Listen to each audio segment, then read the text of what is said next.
সর্বনাশ। দেখুন হাল্ক কিভাবে তার মায়ের তো মাকে কঠিন বাঁচায়। রোগ হাল্ক কি হয়েছে। তার এই নিজের রোগ মাকে বাঁচাতে সারাতে পারবে? হলে তোকে চলুন হিমালয় ভিডিওটা থেকে দেখে আসি রক্তগোলাপ সবাই। সম্পূর্ণ আনতে হবে। ভিডিওটা দেখুন। কিন্তু কাজটা অনেক ঝুঁকির। তোর এই জীর্ণ শরীর নিয়ে কি পারবি?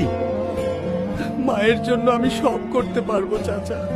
আমার মায়ের ভালোবাসাই আমার শক্তি। যেভাবেই হোক এই পাহাড়ে আমাকে উঠতেই হবে।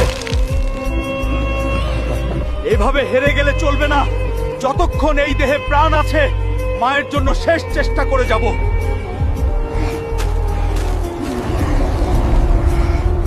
অনেক কষ্টে পাহাড়ে তো উঠে পড়লাম, কিন্তু রক্তগোলাপের বাগান তো দেখছি না। জানি না আর কত দূর। এই তো, এটাই মনে হয় রক্তগোলাপের বাগান। কে রে তুই? আমার বাগানে ঢুকে পড়েছিস। আমার মা খুবই অসুস্থ। এখান থেকে যদি একটা রক্তগোলাপ না নিয়ে যেতে পারি তাহলে আমার মাকে সুস্থ করতে পারবো না। আমি তোকে রক্তগোলাপ দিতে পারি একটি শর্তে, যদি সবাই কমেন্টে লিখে আই লাভ ইউ মা। বন্ধুরা জলদি কমেন্টে লিখে যাও